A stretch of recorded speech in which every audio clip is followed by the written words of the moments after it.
Hi, everyone. So good to see all of you coming. Hello, everybody. Thank you Hi. for joining us. Kaylee, we'll give it a couple minutes to let people in and then we'll get started. Wonderful. I'm so excited. Yeah. Yeah, we are too. Hi, familiar faces. I'm not going to touch. I can see some of you. I see Sherry and I see Victoria, and I know there are others. I am reluctant to touch anything because I might move the presentation too far over. So I see you coming in. So welcome, welcome. All right. Hello, Dr. Victoria. Hi, Christy. I'm seeing some of the women from my leadership board. It's awesome. And some faces that I haven't seen before, which is also awesome. Yeah. All right, well, let's get started, and then as more people join, obviously we'll let everybody in. We have a lot to cover. We have a presentation with some really important statistics, some really important data points so that we can ground into why this is so important, and then move into the inner piece, which is how we actually solve for the outer piece and the data. So welcome everyone to Women in Wealth, Cultivating Empowerment from the Inside Out. It is such a pleasure and an honor to be presenting with you as part of the Great Leadership Awakening Summit and as authors of the book, The Great Leadership Awakening. And this is what I feared. There we go. So I am AdaPia.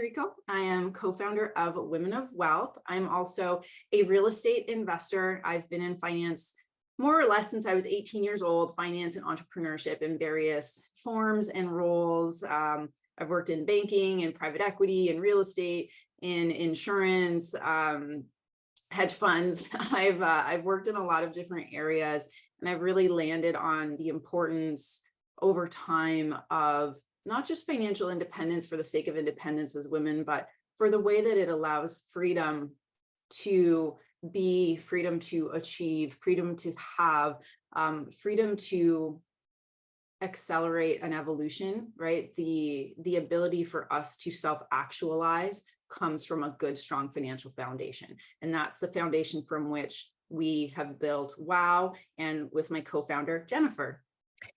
Hi, everybody. I'm Jennifer, and I am so delighted that AdaPia and I found each other. We were two women working in work, like we all do, and then forces aligned to get us to sort of connect. And when we did, lightning struck. So, we've told the story in the chapter, if any of you have read it.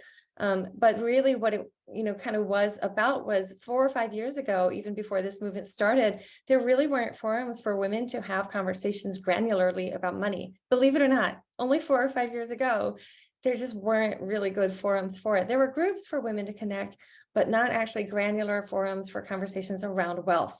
And with all that's happened in the last 4 or 5 years, a lot of shifts are happening. And what we found with WOW is when we continue just to march along and beat the drum about, you have a right to know everything you want to know about money, anything and everything you want to know about money. You have a right to not know things about money. That seems to be, for whatever reason, really hitting a nerve, and we're delighted about that. Just a little bit about my background. I graduated from Princeton. I got a job in Beverly Hills working at an insurance consulting firm. And all of a sudden my eyes opened, because I learned that these guys, and it was all guys, weren't actually working the way I would work for a person. They weren't consulting, actually, they were just selling.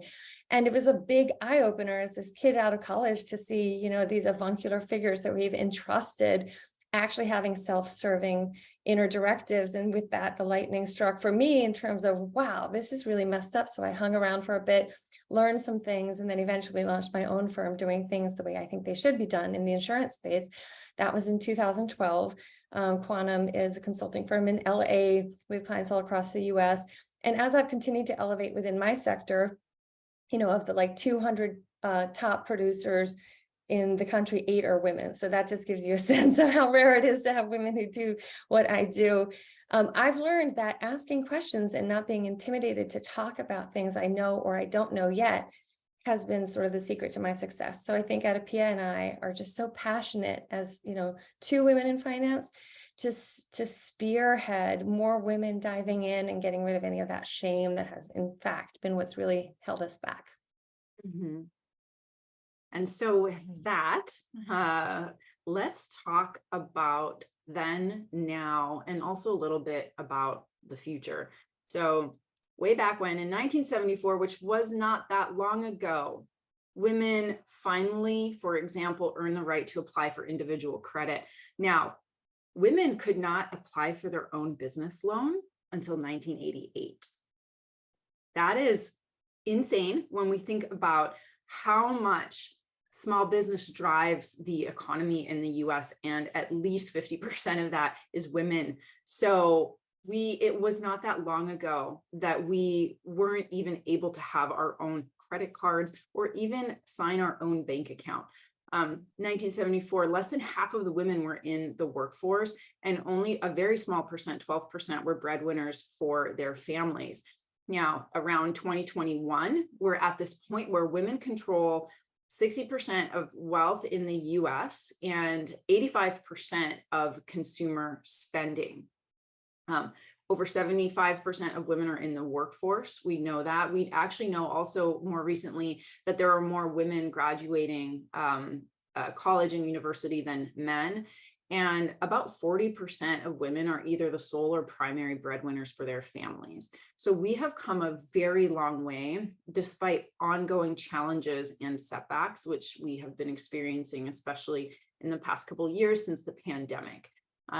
Now, when we look forward, again, not that far forward, in 2030, 95% of women are expected to be the primary financial decision maker at some point in their lives. That's a massive acceleration in who is controlling household money, which is very different than wealth. And women are expected to inherit the bulk of a $30 trillion transfer of wealth. And that transfer of wealth is coming from the hands mainly of men, and it's being transferred to women. So our big question is, are you ready for this transfer of wealth? Yeah. And so here we are getting ready to have this gigantic new role at the helm of money. And yet we still act like sort of, I would say, it's the 50s where we are secondary. Maybe we don't really know everything we should. Maybe we don't really have or deserve a seat at the table. We know we deserve to work. But when it comes to having and controlling wealth, not all of us have really embraced exactly, what is actually coming our way. 61% of women would actually rather talk about their own death than talk about money. That's crazy. 2/3 of us. Half of us say that they're confident in managing investments, which is great. That's really big progress. It's only just, half full in that we need to all feel confident managing investments because we're all going to need to manage investments. 45%, so again, almost half of us say that they don't have a role model financially, which I think is really interesting. And I think part of that is the see her, be her, because we don't relate necessarily to the 97% of wealth that is in the hands of white males. We don't see that as us. And so we need to be able to really start to see that there are models, role models of women who are equally wealthy and confident in their money. 59%, so again, 2/3 almost, say that they're not doing a good job at investing to pursue their financial goals, right? So there's that feeling like they aren't enough, feeling like they aren't good enough. We're really great at blaming ourselves. That's one thing we do great. And then again, about 2/3 of women worry about money at least once a week, and around half, a little under half, worry about money at least once a day. So here we are with this disconnect, this real disconnect between where we are in terms of our consciousness and where the reality is, which most of us now are handling money, earning money, and actually will be in charge of even more amounts of money, but we ourselves don't quite feel ready yet. and there are more statistics. We said there was going to be a lot of data. And this is not meant to be alarmist, right? We need to know where we're starting from in order to make change. And this is why it's really important for us to share this kind of information, because it galvanizes us into action, right? So 80% of women will die single, and yet 80% of men die married. This is a big thing that we'll talk about in a few minutes, about the need for us to put our money to work for us, because on average, women will outlive their husbands by 14 years. So we live longer, right? And that's in older age, when we're going to be faced with some health problems, hopefully not, but generally speaking, I mean, I know in my 40s, my body is not the same as it was in my 20s, and I don't expect it to be the same in my 60s or my 80s or my 100s, because I'm going to live a long time. 2/3 of women retire. Women retire with only 2/3 the amount of money that men retire with, and we live longer. Okay, that gap, that delta is massive. Women hold 30% of their money in slow growing assets, mostly bank accounts, which maybe if you're in a digital bank today that is paying 3%, but most of the big banks are still paying 0.5%, right? Most of that money is there. It is not growing. Whereas men only hold about 17% of their assets in slow growth. They're investing in higher growth investments, so their money is actually growing faster. And 75% of women will become unpaid caretakers at some point in their lives. Women leave the workforce for longer, and we're the ones that put up our hands and say, "I'll do that. I'll take care of parents. I'll take care of siblings. I'll take care of it." Right? That's what we do. And this is why this conversation is so important. Yeah, so we're kind of poised for being screwed. I'm just being really blunt, right? Based on the fact that we are living longer, so we'll need money longer, and that we're not actually making as much even during our working years, and then we're exiting the workforce at times like that. What this really means is that we have to get really, really good at taking care of ourselves financially. We have to get really conscious of the fact that we need to have more than enough for ourselves. And we got to dial in about it, because it's not like someone's just going to take care of us, right? That paradigm has evaporated. Let's just say the train left the station. It's not exactly that model. 67% of households, both parents work, et cetera, et cetera. So the problem, funny enough, is in our hands, because women, although we're actually better with money on almost every level than men, we don't think we are, and we lack confidence. So 71% of men think of themselves as having a high level of knowledge, but only half of us would assess ourselves that way. And about 50% of men feel comfortable making decisions, but only 1/3 of us feels comfortable. And when we're not comfortable, what do? We do nothing. We freeze, we put it in a bank account. And then it goes back to it's earning 0% interest, where inflation's 7-9%, and our money's actually evaporating by it sitting under the mattress out of our own paralyzed kind of fear and lack of confidence, right? So that's a real issue. And then there is, of course, the good old boys club. We haven't been in conversations. We aren't in the industries in the same numbers as men. I know, like my industry, I don't even know the odds, it's terrible, but almost every other industry, the odds are a little bit terrible. 97% of wealth is in the hands of white males globally, right? And then when they're at that level and they deal with each other, certain conversations are happening well over the heads of even, hardworking, qualified females that are there. So there's a gap in terms of access. And of course, that means we also need to get to work. We need to galvanize, we need to connect, we need to change that model. And then above all, I would say the biggest one is that our own inner taboo. If we feel that it's rude or not okay to be talking about money, not our place, or we feel that the financial advisor is not talking to us, they're talking to our spouse, because the spouse is the one who happens to have the right gender for them to think that they matter, right? All those problems are what we need to start to dial in about, and just no longer accept in any way. And we all have a responsibility to change their paradigm ourselves, and we do it together in community by taking away shame, taking away taboos, and encouraging engagement. All right, Jennifer, this is all you. This is from one of our old wealth mastery slides. I think maybe our very first one. My point is this: we drive the cars, we work to buy the cars, we probably fill the cars with our own gas money, or our electric, and we probably pay to install the solar on our own home that fuels the electric car.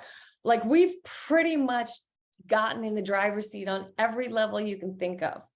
However, many of us somehow still act like we're the bride in the buggy while the guy's doing the driving. It's just that total, complete disconnect. We act like it's 1950 mentally, but it's 2023 literally, and we haven't closed the gap in mindset yet. All right, so I'm going to run through a few slides here with some visuals and some statistics. These are all from sources that you can see in the slides themselves. So why does this matter? It matters with something that there's a gap, there's a delta. The US wealth gap, there's just a huge gap. It's a gender wealth gap, right? So for every dollar that a man earns, a white woman, mind you, earns 82 cents, right? That goes down to 5 cents for a Black woman, right? Especially if she's single. The disparity is unbelievable, and we're here to do something about it. But it's not just that we earn less. The bigger problem, if you see this, is that for every dollar that a man earns, a woman owns 32. We own 1/3 the amount of wealth as a man. So this matters because we just don't have the same resources, right? So when you look at this, you see this net worth by gender. This is from Earnest. It's a student loan lender. So these statistics, you can see, again, you can see these deltas where, let's say right now on the left here, you have about a $7,000 gap in net worth at a young age in the 20s. And this is what they're seeing, is that the wealth gap starts to build in your 20s. Men start to pull ahead in their 20s. So it looks like $7,000, right? That might not seem like a lot of money, but if that's $7,000, let's say when you're 20, and that grows at 5% a year, that's hundreds of thousands of dollars over a few decades. So then you can see on the investment by gender, again, is you have men, for multiple reasons, not the least of which that they earn more, so they can invest more, and they invest in higher yielding things. So it just grows, and compound interest, the exponent of math. It's math. It's really simple. It just grows so much more over time, and women get left back here, right? And you can see it in the statistics. They are everywhere. Move ahead. I mentioned, when you come right out of college and your starting salary is lower, guess what? Yeah. Every level up you do, your starting salary is lower. There's so much I could say on this, but we will hold our tongue because we have yeah. So like, again, the data is grounding it in the data, visually seeing it, because you say, wait a second, it's not fair. And I'm going to do something about it. So here it is, the confidence gap quantified. And this on the left is from a CNBC research study. Men are more likely than women to correctly answer questions about personal finance, also probably because they'll just put their hands up and try. And on all of these, you can see women are just not as confident. And the results of these studies, aside from this chart too, they were saying that women are just not that confident. And so it's not just that they're not correctly answering it, but they're also they don't have the confidence to do it. And a lot of this comes from our social conditioning. Men are from a young age, like, make money, have a career, you have the power, you do the books. Like, anybody watch Bridgerton? Like, anybody watch those old shows, like the men at their desk in the study doing numbers and accounting, right? And the women are like knitting or sewing. This is the truth. This is how it was until not too long ago. So we're still carrying those stories inside. And so that is part of the problem with the confidence gap. And then you can see it really show up in retirement savings, right? We talked about women only have about a third of what men do. In retirement, I mean, these numbers just, they're just insane. How much of a delta, how much of a difference there is. Where again, because if you're earning less, you're contributing less, so you also get less Social Security, right? It's all ratio based. So the gap just gets gigantic. Real quick, I'm going to say one more thing, that when women have what they feel is less to start with, they feel they have more to lose and they can't take on as much risk. Yeah.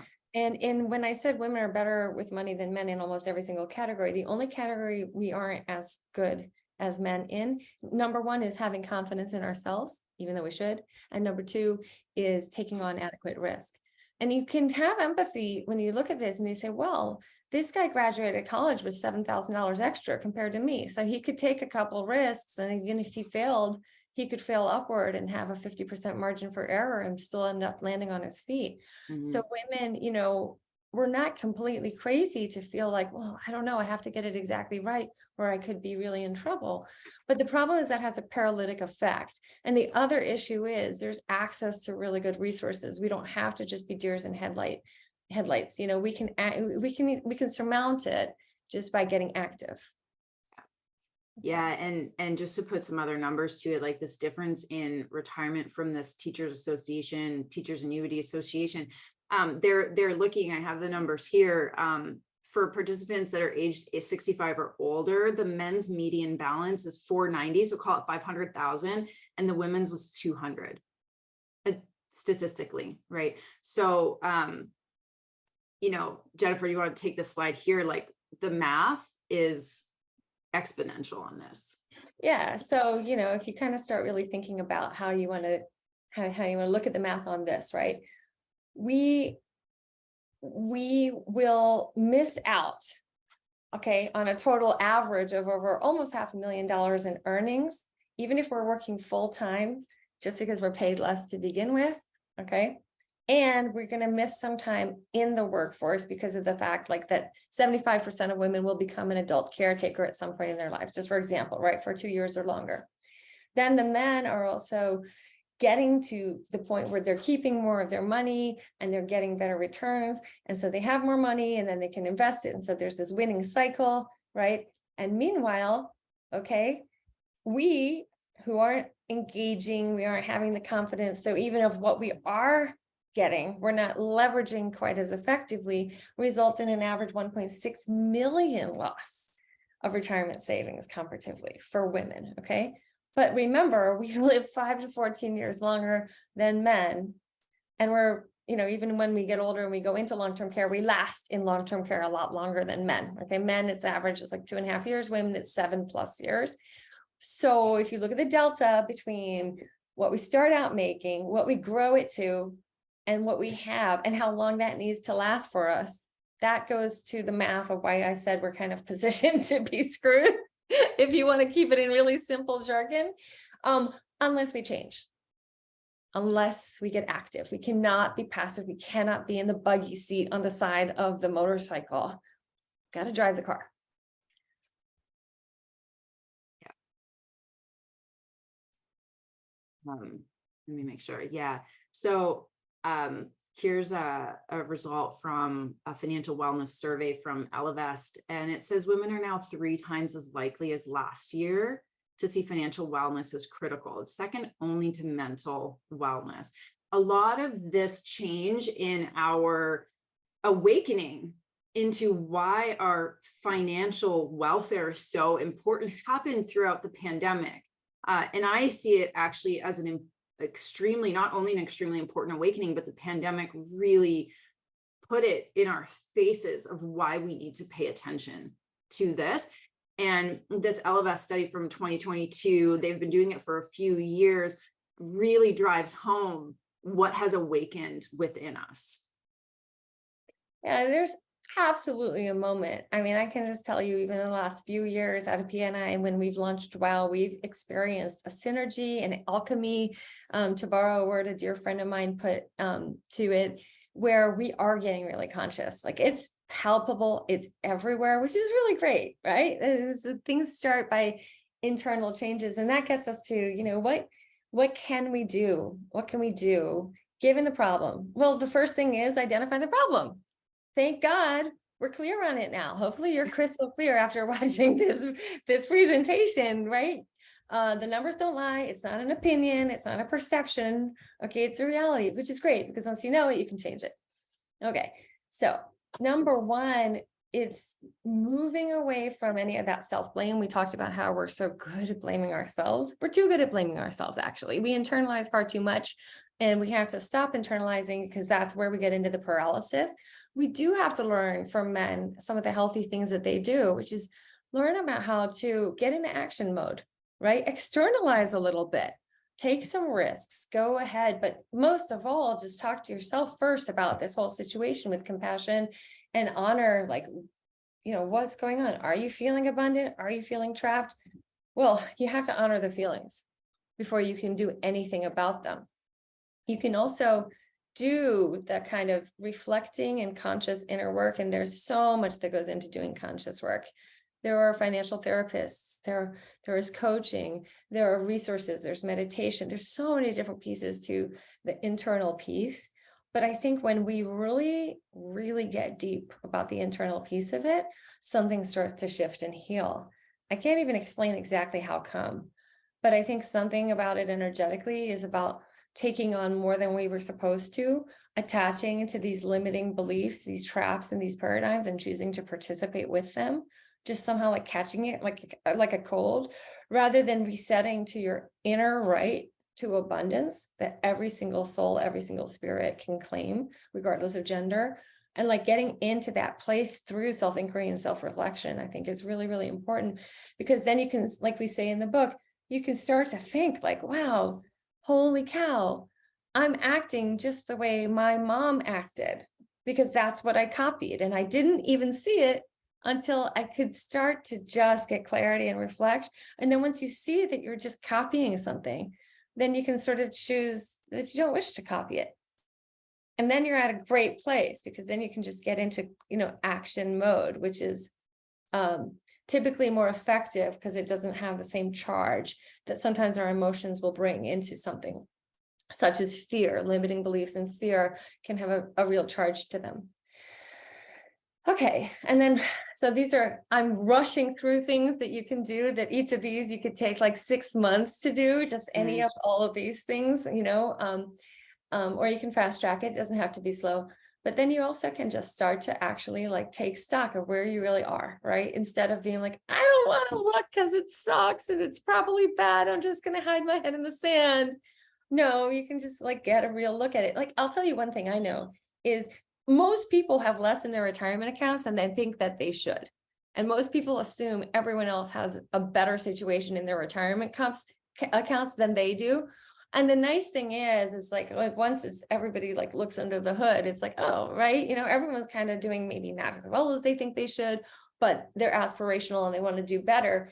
So don't be so afraid of it, because that piece that somewhere out there, someone's doing it way better, I think is the most paralytic piece of all of it. I mean, I can't tell you how much that has been a trope in my own life and in my own growth, like getting rid of that belief that I'm probably the worst at this, right, compared to everyone else. And instead just deciding like, you know what, I'm just doing this. I might be better, I might be worse. It doesn't even matter. I'm just going to be doing this, and I'm going to get into the mode, is just a big help, just more than you would even think. So a lot of it's removing baggage.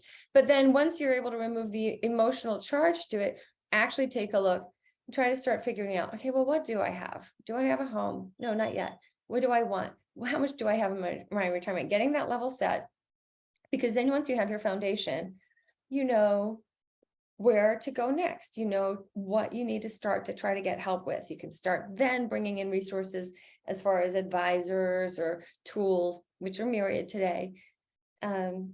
So yeah, so we can go to the next slide, I think, Yeah, because I was gonna say too, when we talk about this in the context of an awakening as leaders in our own rights, in our own lives, probably in our families, our workplace, our community, for clients, that our ability to truly claim for ourselves the power of money and wealth and finances and the importance of it, and end what has been historically a hot potato for women with money. Oh no, generally speaking, right? Of the men do that, I don't do it, I don't want to touch it. We meet a lot of women who still feel like, no, I don't want to talk about money. It's like they shrink from it. Literally, they shrink from it or are afraid of it, or they think it's bad. This is one of the biggest pieces of misinformation and subversive psychological terrorism that women are subject to, is this idea that we're somehow bad for wanting it. This is one of the number one things when we go in and acknowledge the feelings and the beliefs, is that somewhere someone told us that we are bad girls if we want more than we have or than someone else, as though there was actual scarcity in the world. And the truth is, there is no scarcity. That is a human concept. And it's made real by the hoarding of resources by some, right? And the why is it so important for women to look at these things inside first and realize that's not even my story. I dismiss it completely, clear, cancel, delete out of my system, right? Energetically. And you move into claiming, you move into power, you move into, I have just as much right as anyone else to that. I'm just as smart. I know as much. I know how to ask questions. Women are great at asking questions. And I am going to go get it because those are my bags. And I know what to do with it. We say money in the right hands changes the world. Money in women's hands changes the world. Money in your hands changes the world. Money in my hands changes my life, my world. And what women do with money is so completely different than what men do with money, which is why we need more money in women's hands, which is why it's so important to look at these beliefs, look inside.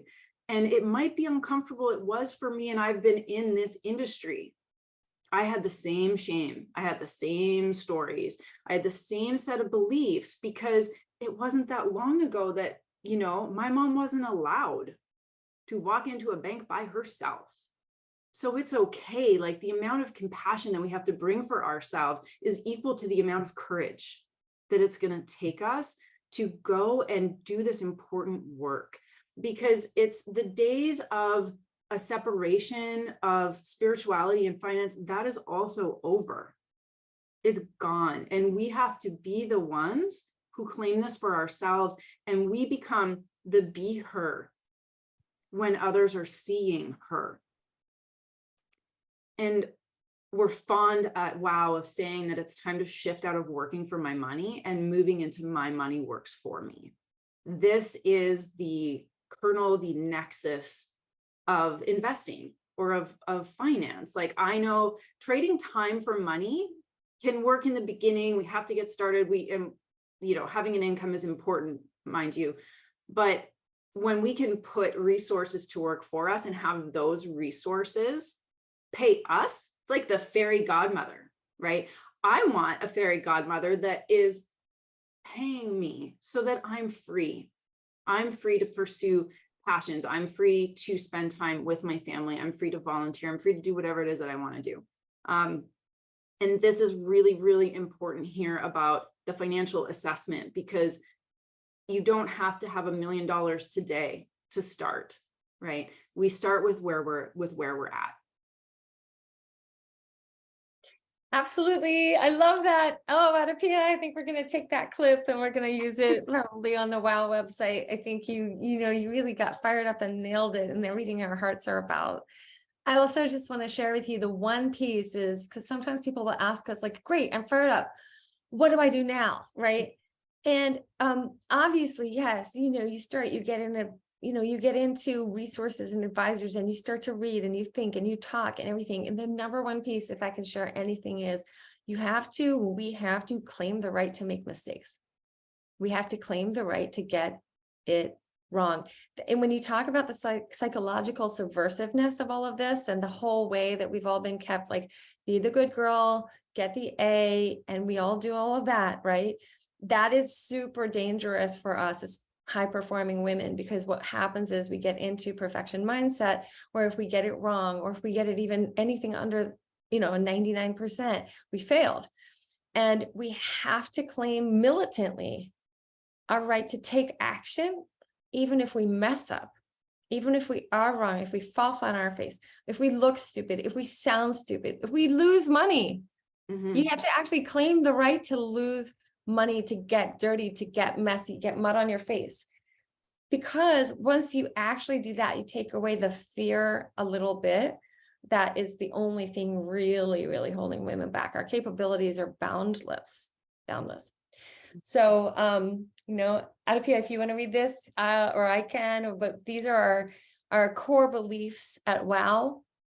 And I know you guys all can read too, so you can also read them for yourself. Yeah, I think hearing it out loud, this is from early days of when Jennifer and I were coming together in our own mastermind, the two of us, before we created the organization of WOW. And we thought, what is it that we want to stand for? And this is what it is. We believe that we are brilliant diamonds of pure potential, operating at the intersection of wealth consciousness and wealth building. This is the inner and the outer work. We are a dynamic, impactful, inclusive group of women that are dedicated to empowering all women through grassroots access to brass tacks financial advice, mentorship, connectivity, and practical guidance on creating personal abundance at every level. We read the next ones with us, guys. If you can on your own, read them, mute yourselves if you want, but read them with us. I would love you to do that. Lisa suggested it. I think that's fire. We want to do it together, AdaPia?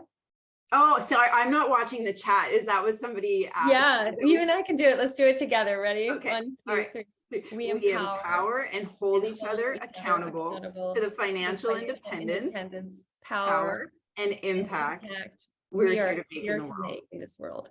We leave nothing on the table.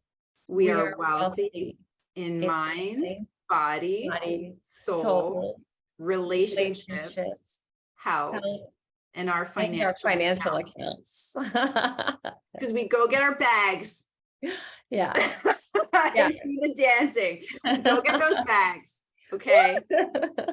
It's all here first. It's in our heart. It's in the value and the worth that we, just by existing, it's ours to claim. Yep. So, and finding each other is so galvanizing, because when you get into that intimidation, when someone's mansplaining or making you feel small or making you feel disempowered, when you have that girlfriend or that member of WOW who's able to remind you that that's BS, it's really important, right? That's where we keep and continue into our resiliency. So if you want, of course, you're welcome to join our community and our cause. We have many different ways of being part of WOW. There's a mastermind, which is a very intimate group. Right now we have around 30 people, and it's an intimate, diverse group of women at a very high level who are elevating their wealth and their worth together. There's networking, there's brainstorming, there's brain trust, there's financial IQ from people across all different sectors, kind of creating this nucleus within WOW of wherewithal, bandwidth, capability, inspiration, and drive, and then an action out in the actual world. We have some really power players in the mastermind. You can also be a supporting member, A supporting member is a way for you to stay in our orbit and be in touch with us, learn what we're doing, learn about quarterly events that we hold, come visit us at quarterly events that we hold. You have opportunities for access and connection within our community at certain touch points. And it's good for people who maybe would love to be involved, aren't ready to be a full mastermind level, commitment, because that's a pretty intense way of being involved. And we absolutely encourage you to join as a supporting member. And wow, it's really, really affordable on purpose, because we're a mission-driven organization. We're actually a nonprofit organization dedicated to helping women move from financial literacy to fluency to mastery. So we really just want everyone to kind of join this train and then go the distance together. And if you're inspired by everything you've heard here, and you or anyone you think would like to be a supporting partner and or donor for our cause, we really welcome that. We have been a bootstrapped organization. We launched in 2022, which is literally last year. We've accomplished an incredible amount, and it's really just basically AdaPia, myself, and a small and dedicated team of behind the scenes magic workers, all of us kind of volunteering our time and energy. So anybody who is inspired by what we're doing and would like to breathe a little life into what we're able to do and help us scale, reach out. We definitely are a nonprofit, so you're able to donate. And if your organization where you work or something would be inspired, please connect us. We'd love to welcome those conversations. And we do a lot of work on the ground from every level. So while we talk a lot about, helping elevate women who are already, let's say, middle class and moving into actual abundance and wealth, and then beyond that, we also work middle down, because we know that we rise together, and until all of us have lifted, none of us has truly lifted. And so, for example, we've been working at the Downtown Women's Shelter in LA, which is one of the largest women's shelters in the country. And we've been teaching women who are straight off the streets how to also claim their right to abundance, how to heal those inner tropes. All the same work in certain ways, right, goes into that first level, moving from 0 to 1, that then goes from moving from 1 to 2 to 10 to 11. A lot of it's common, and it's inspiring to see how many of the similar themes we all face are, even though, of course, people are at all different kinds of levels. I'm not minimizing and saying everyone's equal, but I am saying that we are very consciously dedicated to moving the needle for all of us, especially given the stats you saw in the beginning of the slide. There's an awful lot of change to create. Yeah. And what's been amazing about the experience working with these women in the shelter is that it always comes back to a couple things, which are gratitude as a practice, and the spiritual nature of it for them as well. They understand, they have a really good understanding of where that comes from and the beliefs that hold them back. And so it really goes to show how similar we all are. Truly, we're all the same. We're just experiencing the stories at slightly different places or levels, if you will. And one of the things too that I want to say that we've really been learning is that most people in poverty are women and children, which is why it's so important to help them, to help the women, so that as they're raising their children, they are empowered to understand the system that we're in and how to use it, how to play the game in a way, and to be empowered so that what they've learned and been through truly gets alchemized, right? Everything that we've all ever been through is an alchemy to be turned into fire, to be turned into courage, and to be turned into a teaching for others, because we're all the same. We really are. And so when we have these experiences, it's so important to share them. This is the nexus of why what we do is so important beyond the brass tacks, what we could teach about, tax-free accounts or life insurance, or these things that are extremely important on the outside. On the inside, it's really understanding that we have to have a forum to talk about these things. The naming of something, the naming, the speaking, the being witnessed in a doubt. That is the power of a community. And that is the power that we're bringing forward. And we invite every single person, every single woman, you are that for someone else. And so when you're in the situation, to be present, to be open, to be receptive, to be compassionate, because we're healing each other as we heal ourselves. And one of the greatest wounds is that second chakra wound of abundance and creativity and finances, sexuality and finances. That's that second chakra. It is our most powerful as women. And yet for many of us, it is the most closed off. And one of the fastest ways to open it is to be witnessed in compassion by another woman.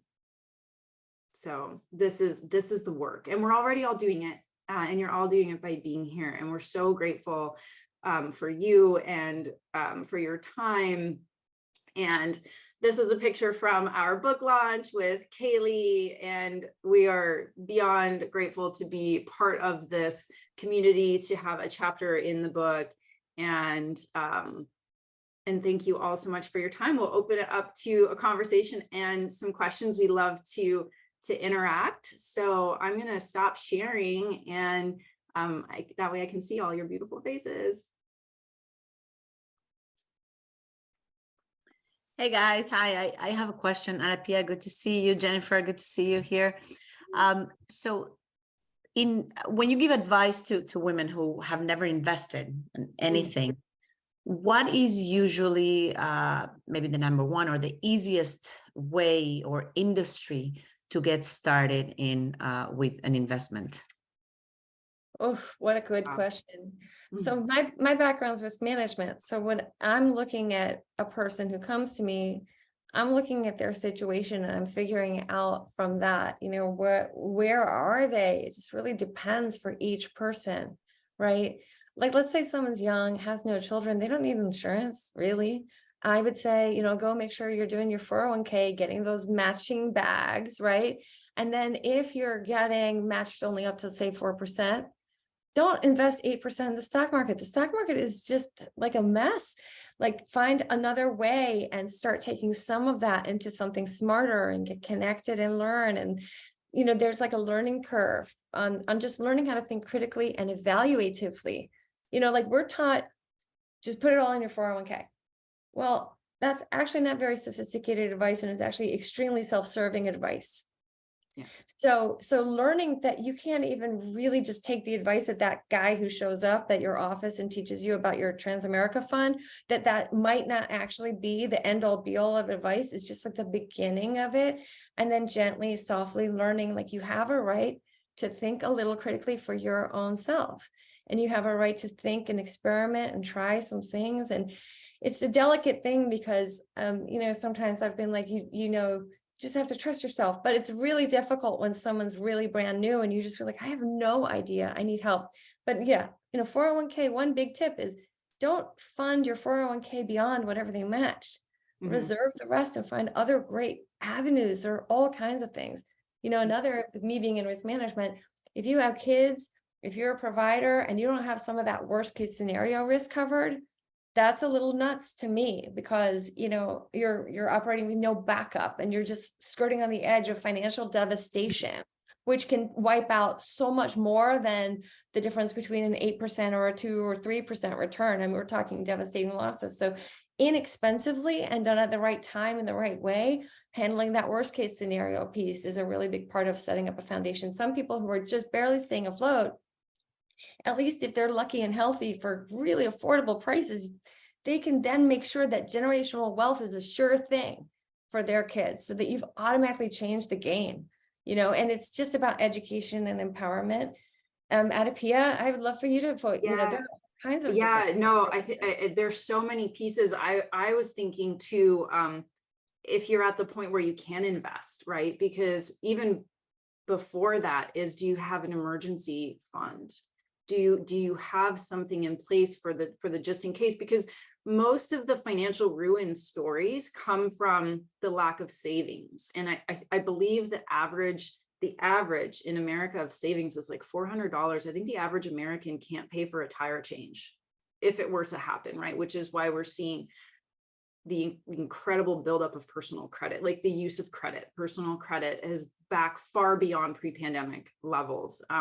So if we're at the point where we can invest, and we have the savings account and we have our risk management in place, then, and we have like that 401k business, those who know me know that generational wealth is built through passive income producing investments as well. So we're talking real estate, which is not always easy. It's not just buy anything. You want it to be cash flowing. You want it to be, Nashiri, I know that you know this, so just for everyone else, like, it's not all real estate is equal, right? That's just not how it works. And so there's all kinds of other ways that even I'm learning about. There's other forms of generational building wealth. And this is when we talk about the lack of access, is one of the things I'm really passionate about, is bringing access to the types of investments that have historically truly been reserved for men in the country clubs, and because that's what they do, that's what they've done. Those are becoming available, and I'm really passionate about making those available, because those are the ones that they've used. They don't use the stock market, by the way. When you look at charts of the wealthiest people in the world, they only have about a quarter of their money in public equities. Right. The rest of it is in private equity, it's in real estate, and it's in the businesses that got them there in the first place. So it's a wide range of things. And I would just cap that off by saying, if there's something that truly interests you, like, we know people who are like great traders at stocks. Like, it's not what I do. We know people that have been very successful doing that because that's their thing. They get it and they're really good at it. So what is passionate for you? What is interesting to you? Because you're going to most likely succeed with that. And a lot of people go into real estate because it's more accessible. But you have to be interested in it. I'm not personally interested in actively managing real estate. I've done it. I don't like it. That's not what I want to do. So I find the thing that gives me the balance. So go with your heart a little bit, go with your gut, have the conversations, find out all the different ways that are actually available to you. And that's what I'm here for. And that's what we are here for as a community, is to say, hey, I have this, or I know that, or, Lisa, I am really interested, and I invest a lot in passive real estate. So professionally managed real estate, I don't have to touch it. So that, and also more recently in oil and gas, actually, professionally managed oil and gas. There's a lot of misinformation about it. I'm just going to say that. And so that's another one. That's like a lifetime of passive income that comes through, and then the carbon capture technology that goes on top of it, for example. Those are some of the things. Yeah. And there's a lot of new stuff coming out. Like, there are apps where you can buy shares in art, in famous art, and own micro pieces of amazing art. So when you say find something you're passionate about, money needs to be stewarded and respected. That's one thing. I don't know why, but that's like a definite energy thing about money I've come to understand, is like, even if you have a lot of it, money likes you to respect it, generally speaking. And so when you have an alignment of interest and attention, money can tend to grow. We had a whole thing we did in one of our wealth masteries. It's really a little bit like gardening. And I think women can relate a lot to the gardening model, much more than they can to like the blue suit, kind of like talking about the bits or the bites or the points and the things like that. When we're like, I don't know what you're saying to me. But if you think about it as planting a garden, and then you want to tend it, and you want to make sure it's got a little water, and it's got a little sun, and it's got these things, and you kind of are lovingly tending it, then you can think of it in ways, and you're like, well, I don't want to only grow tomatoes. Maybe I want to have like tomatoes, but then because during the summer those are big, but then in winter I've got nothing. I want to look at pumpkins or something hardy. And so when you think of your money and your diversification, if you can frame it and start thinking of it in ways that make sense to you, it might intuitively feel a little bit more like logical in your own way. And then you're able to understand what you're doing is like your garden, and it's just, and I guess if anything, like really think of it as your garden, like each of us wants to have our garden instead of like the passive thing, which is like, I give it to that man and then he takes care of it for me. And then later, because he promised me everything will be okay, everything will be okay, which is like the old model. In a weird way, that's like kind of the old model. And I think we're just in a time where, we're shifting all of that. Yeah. Yeah. Oh, and I will say on the back of that too, real quick, another thing that I love, and one of the things I really learned, because I was very scarce in my idea of money too, like even being in the financial industry, I still held all this old story scarcity, historical and embedded it in my DNA, right? Is that when I understood that instead of having to be afraid of losing it, right? This is this big psychological thing. It's like Jennifer said before, it's okay to lose it, right? Like when I think about people I know are just like in the markets, like they're losing billions, trillions of dollars. They're making bets with billions and trillions, making billions and trillions and losing billions and trillions. They're allowed to lose money all the time. So why do we believe that we're not? Because we're so afraid of that. It comes back to the survival, right? And this is why we put it in the mattress or the bank account. So by putting it in assets that produce, that's an actual productive asset. This is where that money comes back.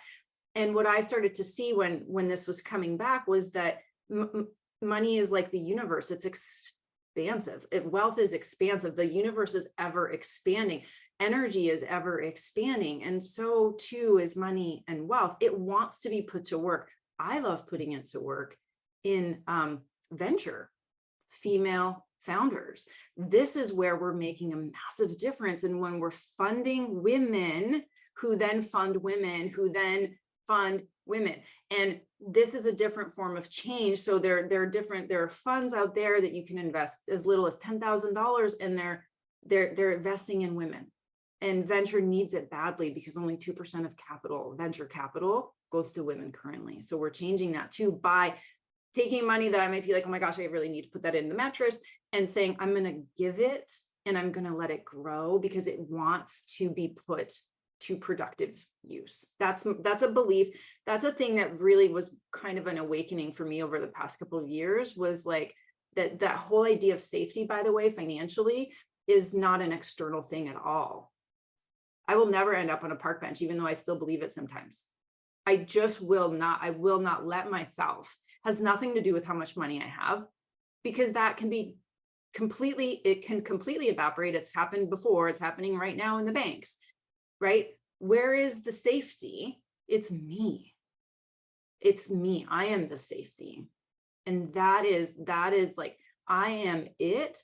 And so it is okay for all the things to happen on the outside, because I'm it for myself, and I have a sisterhood, and I have a community, and I have my connection, and that's how I go forward with it. And I need to repeat that to myself every day, because the little creepy, nasty voices come in. But you're it. 100%. Oh my gosh. Absolutely 100%. I love that you said that. You know, real diversification also on granular levels, since we talk granularly, is taking on different amounts of risk in different ways.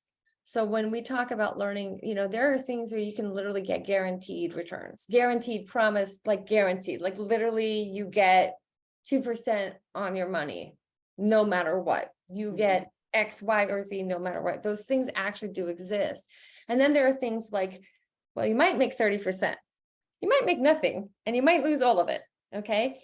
Now, learning how to variegate the different things that you're involved in is another great way to help yourself be more safe, because then you're not so blind and like, this is going to be the one thing, and learning, like, to your point, the safety is in, gosh, if everything hit the fan, what do I have is like my 100%. I know I could go sell it on the street, and I could get a gun, and then I could go shoot rabbits. Like, if like, I don't know, like that sounds terrible. And I love rabbits, but what is it that makes you feel 100% safe? And then once you've got some of those, also, like, where can then you take on that little bit of risk so that you're not trapped and you're not frozen and paralyzed? How do you build the safety, practically speaking? And then also, and to your point, AdaPia, and I think this is where we close, it comes first on your inside knowing. You're just claiming in your inner knowing and your community.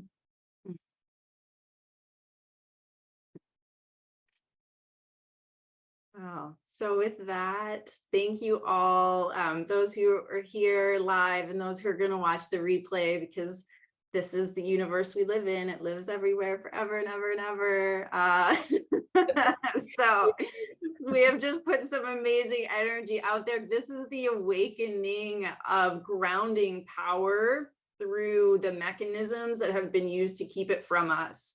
That's why we're so passionate about claiming it. It's not a hot potato. It's got to put it in. You got to, like, you know, it's really ours to claim. And if you ever have doubts or you ever have that little nasty voice, just like call me or call Jennifer, because we will set you straight on why this is so fundamentally important. So Kaylee and the whole team at Soul Excellence Publishing, thank you so much, and wish everyone a beautiful day.